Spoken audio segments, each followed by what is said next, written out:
स्वागत है आप सभी लोगों का हमारे YouTube channel star GS hub में।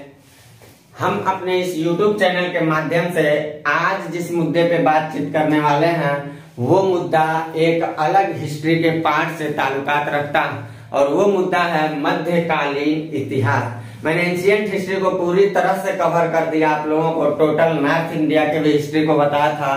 फिर उसके बाद उत्तर भारत के इतिहास को पढ़ाने के बाद मैंने दक्षिणापथ के बारे में भी टोटल बातचीत किया था और सुदूर दक्षिण के इतिहास में चाहे संगम काल हो, पल्लव हो, चोर चेल, पांडव, पल्लव, सारे कहानी को मैंने पूरी विधिवत से कंटेंट को लेकर के आपके समक्ष उपलब्ध कराया हूँ। अगर आप वीडियो को ना देखे हो तो आप प्लेलिस्ट में जाकर के हिस्ट्री वाले पूरी वीडियो को देख करके अपने गहनता पूर्वक अध्ययन को जारी रख सकते हैं। आज मैं जिस मुद्दे पे आपसे बातचीत करूंगा वो मुद्दा कोई टॉपिक से रिलेटेड नहीं होगा, बल्कि ये होगा कि मध्यकालीन इतिहास में क्या पढ़ें और किस तरह से पढ़ें ताकि मध्यकालीन इतिहास को पूरी बेसब्री के साथ कवर कर पाए। क्योंकि बहुत सारे लोगों को मैंने ऐसा देखा ऑफलाइन क्लास के दौरान कि लड़का लोग जो होते हैं उन लोगों को दरअसल यही नहीं पता होता है कि जिस विषय को पढ़ रहे हैं उस विषय की क्रमबद्धता क्या है, किस तरह से उसको सूचीबद्ध करके पढ़ें ताकि उनकी पढ़ाई जो है उस पढ़ाई में गुणवत्ता और निखार आवे। इस बात की बहुत ज्यादा अपरिचितता रहती है, ऐसा मैं बहुत सारे ऑफलाइन के क्लास में अपने देखा है। इसलिए मैं कोई भी नया चीज जब शुरू करता हूं तो कोशिश करता हूं कि पहले इस बात को बता दूं कि उस विषय से रिलेटेड हमको कैसे पढ़ना है और क्या क्या पढ़ना है। इसी तरह से देखा जाए तो जो मेरे एंशिएंट हिस्ट्री की अगली पार्ट आने वाली है वो मध्यकालीन इतिहास है और मैं करता हूं आप लोगों के बीच मध्यकालीन इतिहास की शुरुआत। उससे पहले मैं आपको देता हूं मध्यकालीन से संबंधित सिलेबस को कि उसमें किस तरह से टॉपिक बाय टॉपिक हम लोगों को पढ़ते जाना है ताकि हमारी पढ़ाई जो हो आसान हो और पढ़ाई को पूरी रुचि के साथ कर पाए। उन सारे मुद्दों पे मैं आज आपसे बातचीत करूंगा। इससे पहले मेरा यह कहना होगा कि चैनल से अगर नए नए जुड़े हों या चैनल को अभी तक आप सब्सक्राइब नहीं किए हों तो सब्सक्राइब करते चलिएगा, बेल आइकन को प्रेस करते चलिएगा, वीडियो को लाइक शेयर करते चलिएगा, क्योंकि आप लोगों का जब साथ सहयोग रहेगा तो पूरी गुणवत्तापूर्ण कंटेंट मैं आप लोगों को उपलब्ध कराता रहूंगा। तो चलता हूं मैं अपने सिलेबस के पास और लेकर के सिलेबस के पास और बताता हूं कि मध्यकालीन इतिहास को किस अंदाज में पढ़ना सबसे उचित होगा। इन सारे मुद्दों पे करता हूं मैं आपसे बातचीत। इतिहास पढ़ाते समय मैंने बताया था कि जो इतिहास होता है वो केवल बीती हुई घटनाओं का अध्ययन नहीं होता है, बल्कि ये कह सकते हैं कि तत्कालीन परिस्थितियों में हुए जो सामाजिक, धार्मिक, आर्थिक, राजनीतिक, सांस्कृतिक, भौगोलिक या इनमें से किसी भी आधार पर अगर कोई घटना घटित होता है तो मैंने पहले ही लेक्चर में इतिहास पढ़ाते समय ही बताया था ऐसी बीती हुई जो घटनाएं होती हैं वही इतिहास कहलाती हैं। अगर किसी फेज में बीती हुई घटनाएं इतिहास कहला रही हैं तो भारत में देखा जाए ऐतिहासिक दृष्टिकोण से जो चरणबद्ध किया गया है, जिसको हम लोगों ने एंशिएंट, मेडिवल और मॉडर्न के रूप में पढ़ते हैं, या कह सकते हैं कि जो ये ऐतिहासिक स्वरूप दिखाई देते हैं, ये जाहिर सी बात है कि कोई न कोई बीती हुई इन घटनाओं का स्वरूप जरूर धारण करते होंगे। जो मैंने एंशिएंट की कवर किया अभी क्लास को, एंशिएंट हिस्ट्री में अगर देखा जाए तो भारत में ऐसा कहीं नहीं देखा जा रहा है कि मुस्लिम सत्ता जो इस्लाम सत्ता है वो स्थापित हो रही है। और जहां से इस्लाम सत्ता का आगमन प्लस इस्लाम सत्ता की स्थापना जहां से शुरू हो जाती है वहीं से इस्लाम धर्म की शुरुआत हो जाती है। मतलब कह सकते हैं कि भारत की भौगोलिक सीमा पे इस्लाम धर्म ही नहीं अपितु इस्लाम एक साम्राज्य के रूप में भी विस्तारित होता प्रतीत होता। तो मैंने अभी बताया ही कि केवल इसमें चर्चा करेंगे हम सिलेबस से संबंधित। तो अगर मध्यकाल के इतिहास को उठा के देखा जाए तो मध्यकाल का जो इतिहास दिखाई देता है वो दिखाई देता है इस्लाम धर्म का उदय और विस्तार से। इस्लाम धर्म का उदय और विस्तार इसलिए हम कर रहे हैं क्योंकि यही इस्लाम धर्म हम लोग पहले चैप्टर के रूप में जो पढ़ेंगे वहां देखेंगे कि इस्लाम धर्म अरब कंट्री में पैदा होगा। एक तरह से अरब कंट्री में देखा जाए तो इस्लाम धर्म का उदय होगा और वो इस्लाम धर्म धीरे धीरे दुनिया के कई सारे देशों में विस्तारित हो जाएगा और उसी विस्तार नीति को लेकर के ये भारत की धरती पे भी आगमन इनका होगा। और जो इस्लाम धर्म अरब में उत्पन्न हुआ था, पहले तो मैं इस चैप्टर पे बातचीत करूंगा आपसे, वही इस्लाम धर्म जो अरब में उत्पन्न होगा, मैं सारी कहानी को बताऊंगा। वही अरब में इस्लाम धर्म का जो उत्पन्न हो रहा, वो विस्तारवादी नीति को लेकर के भारत में भी एंट्री करेंगे। तो हम लोगों का जो मेन टॉपिक शुरू होगा वो भारत पर अरबों के आक्रमण से होगा। और अरब आक्रमण जब हम लोग पढ़ेंगे तो कई सारे अरब आक्रांता आएंगे, बुदैल आएगा, उबैदुल्ला आएगा, कई ऐसे आएंगे जो असफल हो जाएंगे, लेकिन उनमें सफलता को हासिल करने वाला जो इस्लाम धर्म से आएगा वो आएगा मोहम्मद बिन कासिम। तो हम ये सारी बात आपको बताएंगे। और मोहम्मद बिन कासिम जैसे आता है तो उसका इंटेंशन ही अरबों का केवल यही था, पढ़ते समय हम लोग सारी बातों को देखेंगे, वो केवल इंटेंशन बस ये रहेगा कि हमें भारत की धरती से धन दौलत को लूटना है, इस्लाम साम्राज्य का विस्तार करना है या प्रचारित करना है। था एक तरह से लुटेरों के रूप में वो भारत को लूटने के उद्देश्य से आएंगे। इस चैप्टर में कुछ ऐसा हम लोग पढ़ेंगे। दूसरा जो मेरा चैप्टर आएगा, इन्हीं अरबों के साथ साथ भारत में कौन एंट्री करेगा, तुर्क करेंगे। और तुर्कों का जो उद्देश्य होगा हम लोग देखेंगे पूरी विस्तार से। वो तुर्कों का उद्देश्य केवल धन दौलत लूटना नहीं रहेगा, बल्कि भारत की धरती पे साम्राज्य विस्तार की नीति को लेकर के वो भारत पर अटैक करने की कोशिश करेंगे। और निसंदेह इसमें कोई दो राय नहीं है कि तुर्कों का जो ये ख्वाहिश था, तुर्कों की जो ये ख्वाहिश थी, वो ख्वाहिश पूरी हो जाती है। लेकिन ख्वाहिश को पूरा होने में एक चरण लगेगा, जिसको हम लोग पढ़ेंगे। अलफ्तगीन के बारे में पढ़ेंगे, सुबुक्तगीन के बारे में पढ़ेंगे, महमूद गजनवी के बारे में पढ़ेंगे। लेकिन लास्ट में जो आ रहा है मोहम्मद गोरी, वो मोहम्मद गोरी भारत के बड़े साम्राज्य, बड़ी शक्तिशाली सत्ता से पंगा लेगा, पृथ्वीराज तृतीय से या चौहान से। और देखा जाए तो वो दिल्ली पे करेगा अपना एकाधिकार। लेकिन दिल्ली पे वो शासन नहीं कर पाएगा। हम लोग देखेंगे पढ़ते समय, दिल्ली पे शासन करने का जो काम करता है उसी का कह सकते हैं सेनापति के रूप में जो था वो कुतुबुद्दीन ऐबक, वो दिल्ली पे अपनी सत्ता को स्थापित करेगा।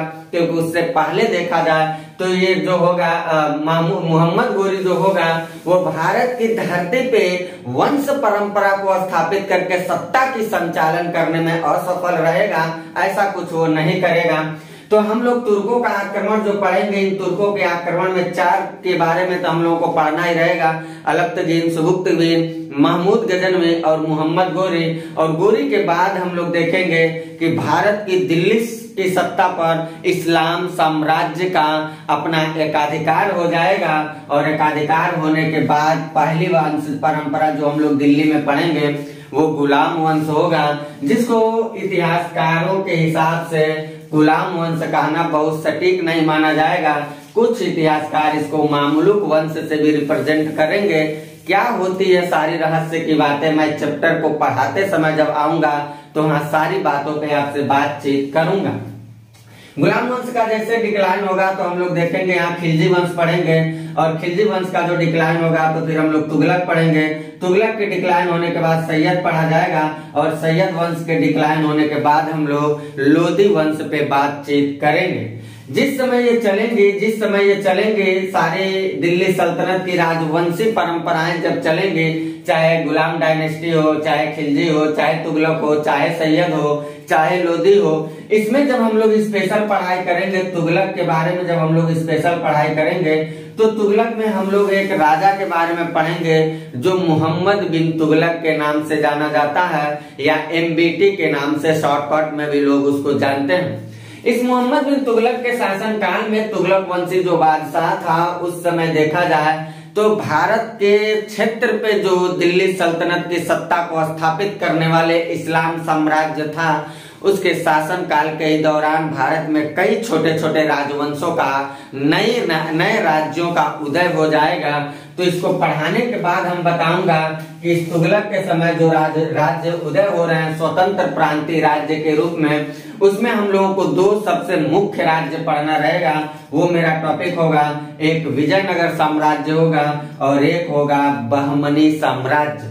इस विजयनगर और बहमनी के अलावा अगर देखा जाए तो छोटे छोटे और हम लोग पढ़ लेंगे। जौनपुर हुआ, मालवा हुआ, गुजरात हुआ, बंगाल हुआ, ऐसे छोटे छोटे कई हम लोग स्वतंत्र प्रांतीय राज्यों के बारे में भी अध्ययन करेंगे, क्योंकि वहां से भी प्रतियोगी परीक्षाओं में सवाल पूछे जाते हैं। यहाँ तक की बात जैसे मैं पढ़ा कि आपको कवर कर दूंगा, तो उसके बाद हम लोग देखेंगे कि भारत में जब ये समय चल रहा है तो इस्लाम धर्म भी चूंकि एंट्री कर चुका है। यहाँ हम लोग जो सनातन धर्म से रहने वाले जो लोग थे उनकी अपनी माइथोलॉजी थी, इस्लाम धर्म की अपनी माइथोलॉजी थी, और दोनों माइथोलॉजी में कहीं न कहीं मतभेद उत्पन्न होता है। और दोनों माइथोलॉजी जिस तरह से एंशिएंट में हम लोग धार्मिक आंदोलन पढ़े थे, धर्म पे ही आंदोलन छेड़ दिया गया था।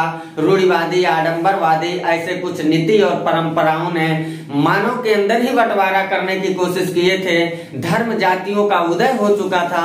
तो मैंने एंशिएंट में पढ़ाते समय जैसे आपको बताया, कुछ यहाँ पर भी धार्मिक आंदोलन की कहानी को हम लोग पढ़ेंगे।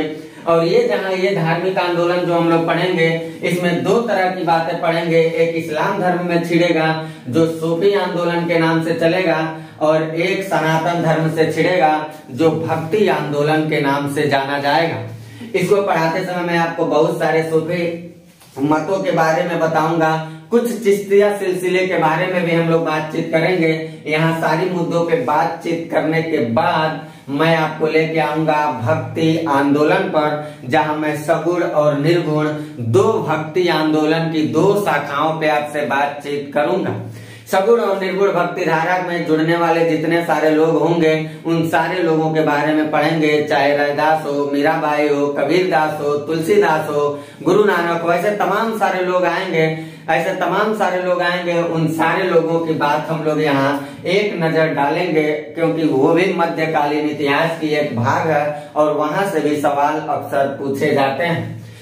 दिल्ली सल्तनत के डिक्लाइन के बाद अगर मुख्य रूप से देखा जाए तो शुरू हो जाता है इस 1526 से ही शुरू हो जाता है, क्योंकि यहाँ पे जो शासक मिलेगा इब्राहिम लोदी मिलेगा, इब्राहिम लोदी मिलेगा। और उस इब्राहिम लोदी को मारने का काम करता है एक लुटेरा, एक बर्बर जाति से रहने वाला शख्स जिसका नाम बताया जाता है बाबर। ये बाबर आ जाएगा और ये बाबर क्या करेगा, दिल्ली पे अपना एक अधिकार करेगा, जिसको हम लोग मुगल साम्राज्य के नाम से जानते हैं। लेकिन इस मुगल साम्राज्य का जो उदय हो रहा है, यहाँ डेट देखिएगा 1526 मैंने लिखा है, और इसका डिक्लाइन भी हो रहा है 1526 में। यानी कि ये दोनों बातें जो है ये सिमिलर हैं, ये दोनों सिमिलर हैं। यानी कि इसके डिक्लाइन होने के बाद ही ये स्थापित हो जा रहा है, लेकिन इसके पहले ही कुछ ये काम हो चुके थे। जैसे ये जो चल रहा है काम मैंने आपको बताया, ये इसके समय हो गया था, और इनके आने ही समय पृष्ठभूमि बन गई थी मध्यकालीन आंदोलन के। तो मध्यकालीन धार्मिक आंदोलनों को भी हम लोग बीच में ही पढ़ लेंगे, क्योंकि वहां से भी सवाल उठाए जाते हैं। दिल्ली सल्तनत के डिक्लाइन के बाद अगर दिल्ली पर शासन सत्ता को स्थापित करने वाला किसी साम्राज्य के बारे में हम लोग पढ़ेंगे तो वो साम्राज्य होगा मुगल एम्पायर, मुगल साम्राज्य। जिस मुगल साम्राज्य में हम लोग बाबर को पढ़ेंगे, हुमायूं को पढ़ेंगे। हुमायूं का शासन काल आएगा तो ये 2 बार सत्ता पे बैठेगा, राज्याभिषेक करा करके। एक बार बैठता है तो ये क्या करेगा, ये शेर शाह सूरी नामक एक अफगान व्यक्ति से हार जाता है। 1540 से 45 की जो समय थे, ये इसके 1530 से 1556 तक तो शासन किया है, लेकिन 30 से 40 तक पहला स्टेज में शासन करेगा। हम लोग पढ़ते समय देखेंगे 30 से 40 तक पहला स्टेज में शासन करेगा, और उसके बाद 40 से 45 तक इसको मार धराएगा शेर शाह सूरी, और 40 से 45 तक शेर शाह सूरी शासन करेगा। फिर 45 में दोबारा आता है, अकबर के जन्म के बाद दोबारा आता है और दोबारा सत्ता को हथियाता है जब, तो 45 से लेकर के लगभग 56 तक ये शासन करेगा। फिर ये लुढ़क के मर जाएगा। तो हम लोग इसकी सारी कहानी को पढ़ते समय देखेंगे। यानी कि बाबर पढ़ेंगे, हुमायूं, बीच में आएगा शेर शाह सूरी, इसको देख लेंगे हम लोग। फिर अकबर पढ़ेंगे, फिर जहांगीर पढ़ेंगे, फिर शाहजहां पढ़ेंगे और औरंगजेब को पढ़ेंगे। यानी कि एक भाषा में देखा जाए तो हम ये कह सकते हैं कि जो मुगल एम्पायर बनेगा बाबर के समय, वो मुगल साम्राज्य की अस्तित्व जो बड़ी बुनियादी की थी, वो औरंगजेब की मृत्यु यानी कि 1707 के समय समाप्त हो जाएगी। फिर मुगल साम्राज्य जो होगा वो मुगल साम्राज्य के रूप में रहेगा ही नहीं, वो छोटे छोटे बहुत सारे शासन उसमें आएंगे मुगलों के उत्तराधिकार के रूप में, लेकिन उनके अंदर इतनी ज्यादा ताकत नहीं होगी जो मुगलों के द्वारा बनाए गए एक विशाल साम्राज्य को अछूड़ रख पाए। यही कारण है कि मुगलों में आने वाला लास्ट बादशाह जो शक्तिशाली शासक के रूप में था, औरंगजेब के मरने के बाद हम लोग देखेंगे धीरे धीरे मुगल साम्राज्य डिक्लाइन होता चला जाएगा और एक समय ऐसा आएगा कि मुगलों की सत्ता जो होगी भारत से उखाड़ फेंक दी जाएगी। और वो होगा उसके बाद हम लोग देखेंगे मुगल साम्राज्य में औरंगजेब के बाद देखेंगे इसी मुगलों में उसके उत्तराधिकारी के रूप में आएंगे जिसको हम लोग लेटर मुगल पीरियड के रूप में देखेंगे। और ये उत्तरकालीन मुगल सम्राट में हम लोग बहादुर शाह से लेकर के बहादुर शाह जफर द्वितीय तक की सारी घटना को देखेंगे। और ये घटना चलेगा 1707 से लेकर के 1857 के विद्रोह तक। 1857 के विद्रोह में फाइनल रूप से मुगलों की सत्ता जो होगी वो समाप्त हो जाएगी। हम पढ़ाते समय आपको सारी बातें डिटेल में बताएंगे।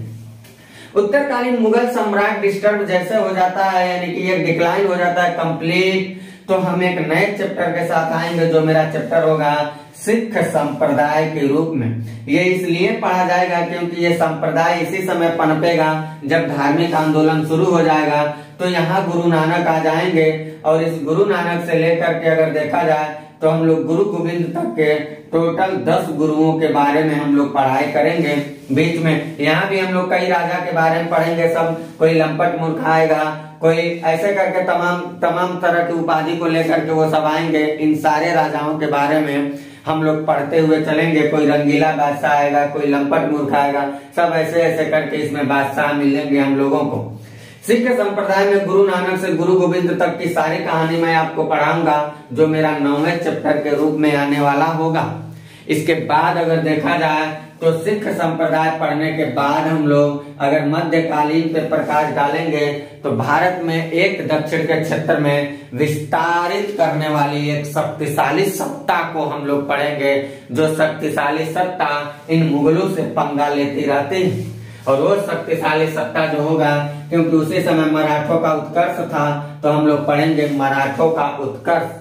और मराठों के उत्कर्ष में जो हम लोगों की बातचीत चलेगी उसमें सबसे अहम भूमिका निभाने वाला शख्स जो होगा, जो सबसे मेन भूमिका निभाने वाला नायक का काम करेगा व्यक्ति, उस व्यक्ति का नाम आएगा शिवाजी, जिनका जन्म 1627 है और मृत्यु 1680, यानी 1627 से 1680 तक ये जूझते रहेंगे और गद्दी पे जूझ करके 1674 में बैठते हैं और 80 तक शासन करते हैं। इन सारी मुद्दों पे मैं शिवाजी की सारी मुद्दों पे आपसे बातचीत करूंगा। शिवाजी के मरने के बाद उनके उत्तराधिकारी आ जाते हैं और उनके उत्तराधिकारी में अगर देखा जाए तो उत्तराधिकारी आपस में सामंजस्य नहीं बना पाते हैं। यही कारण है कि राजा राम से लेकर के साहू तक के कई सारे उत्तराधिकारी के रूप में ऐसे आएंगे और ये जितने सारे उत्तराधिकारी होंगे, इन उत्तराधिकारियों में द्वेष की जो भावनाएं होंगे वो कहीं न कहीं शिवाजी के द्वारा बनाए गए मराठा साम्राज्य को धाराशाही करने का सबसे बड़ा कारण बनेंगे। और वो जो होगा उसमें राजा राम के बाद अगर देखा जाए कई ऐसे हम लोग पढ़ते चलेंगे। लास्ट जो हम लोग पढ़ेंगे वो साहू पढ़ेंगे और इस साहू के जमाने में मराठा साम्राज्य में एक नई पद का जन्म हो जाएगा जो होता है पेशवाओं का पद, यानी कि एक तरह से प्रधानमंत्री के रूप में राजा के बाद एक अतिरिक्त व्यक्ति आ जाएगा जो शासन की बागडोर को कंप्लीट रूप से संचालित करने की कोशिश करने लगता है और वहीं से मराठा साम्राज्य डिक्लाइन हो जाता है। तो हम लोग पढ़ेंगे पेशवाओं के अधीन मराठा साम्राज्य, जिसमें बालाजी विश्वनाथ पहला पेशवा बन के आएगा, लास्ट पेशवा जो होगा बाजीराव द्वितीय। यहाँ तक की सारी कहानी को पढ़ेंगे। ये जो चल रहा है दौर, इस दौर से पहले ही अगर देखा जाए तो भारत में एक नए शख्स घुस चुके हैं।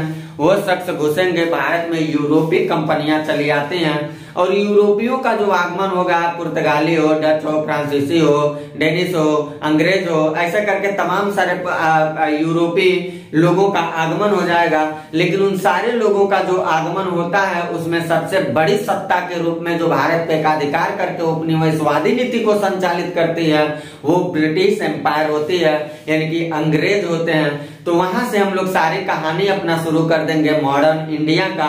वैसे मॉडर्न इंडिया की कहानी कहीं यहीं से शुरू मान ली जाती है, लेकिन हम लोग उस फेज को वहां से पढ़ेंगे ताकि आपको समझने में किसी तरह की समस्या ना हो। और जैसे वहां पढ़ेंगे तो अंग्रेज जो होंगे मराठों से भी लड़ेंगे, अंग्रेज जो होंगे सिखों से भी लड़ेंगे, अंग्रेज जो होंगे वो मुगलों से भी पंगा लेंगे। तो हम लोग आंग्ल सिख युद्ध, आंग्ल मैसूर युद्ध, आंग्ल मराठा युद्ध, ऐसे करके तमाम सारे युद्धों के बारे में मॉडर्न इंडिया में पढ़ने की कोशिश करेंगे। इस तरह से देखा जाए। और अगला टॉपिक जो मेरा होगा 11वां वो होगा मध्यकाल से संबंधित कला और संस्कृति जैसे मुद्दा, यानी आर्ट एंड कल्चर। तो एंशिएंट में भी आर्ट एंड कल्चर मैंने अभी कवर नहीं किया है, मेडिवल का भी नहीं कवर करूंगा, मॉडर्न को भी ऐसे छोड़ेंगे। आर्ट एंड कल्चर का मैं स्पेशल क्लास लेकर के आऊंगा जहां केवल आर्ट एंड कल्चर को मैं लेकर चलता रहूंगा और उसमें सारी कक्षाओं का संचालन में पूरी गुणवत्तापूर्ण लगभग हम इस बात को ध्यान में रख के चलेंगे कि जितनी सारी कंटेंट मेरे पास है, जितना सारा अध्ययन और पठन पाठन से है, चाहे जितना सारा मेंस लिखने का अनुभव और तजुर्बा के साथ है, उन सारी कंटेंट को उपलब्ध करके मैं आपको यूपीएससी के आर्ट एंड कल्चर तक के मुद्दे को कवर करने की पूरी तरह से जिम्मेदारी के साथ कोशिश करूंगा। जब मेरी आर्ट एंड कल्चर वाली क्लास आएगी तो उसको बेसब्री के साथ आप जरूर देखिएगा।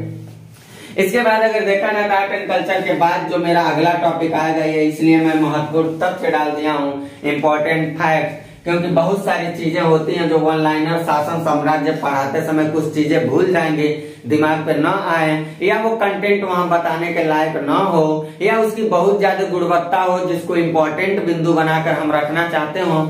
ऐसे कुछ मुद्दों पे मैं यहाँ आपसे बातचीत करूंगा और इस पे भी मैं अपनी नोटबुक को तैयार किया हूँ। हमारे नोटबुक के मुताबिक लगभग पूरे मध्यकालीन के महत्वपूर्ण तथ्यों को 4 से 5 दिन लगेंगे।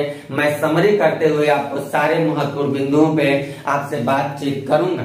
इस तरह से देखा जाए तो मेरी पूरी मेडिवल जो हिस्ट्री होगी, मध्यकालीन इतिहास, इस तरह से मैं कुछ कवर करने वाला हूँ। तो अगली क्लास के साथ मैं जैसे आपसे मिलता हूँ तो मेरी टॉपिक जो चलेगी वो इस्लाम धर्म का उदय और विस्तार चलेगा।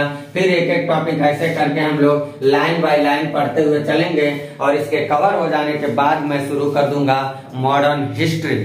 तो मैं हिस्ट्री को कंप्लीट रूप से अपने चैनल पे कंप्लीट करने के लिए सोचा हूँ। तो जैसे हिस्ट्री कंप्लीट हो जाएगा उसके बाद हम अलग विषय पे चलेंगे आप लोगों को लेकर के। वैसे सारे विषय का जीएस संबंधित मुद्दा मैंने 11 वीडियो करके सारे विषय, चाहे हिस्ट्री हो, जियोग्राफी हो, पॉलिटी हो, इकोनॉमी हो, साइंस टेक हो, साइंस टेक की क्लास अभी मैंने नहीं डाला, इन्वायरमेंट इकोलॉजी का डाला है। इन सारी बिंदुओं को लगभग 11 क्लास दे करके हम ये बताने की कोशिश किए हैं कि मैं इन विषयों में इस तरह की सारगर्भिक ज्ञान को लेकर के आपके समक्ष प्रदर्शन करेंगे जो आपके भावी प्रतियोगी परीक्षाओं के लिए काफी महत्वपूर्ण साबित होने वाला। इतनी सारी बातों को आप ले सकते हैं स्क्रीनशॉट, या सपोज करिए आपका सिलेबस है एक तरह से मध्यकाल इतिहास का, पूरी तरह से मैं आपको सिलेबस के रूप में दे रहा हूँ कैसे कैसे पढ़ना है। याद रखिएगा इसके अंदर बहुत सारी चीजें हैं, मत सोचेगा ऐसे ही है। इसके अंदर जब हम लोग घुसेंगे, इसके ही अंदर आएंगे तो कई सारे राजा पढ़ेंगे, इसके अंदर आएंगे तो कई सारे राजा पढ़ेंगे।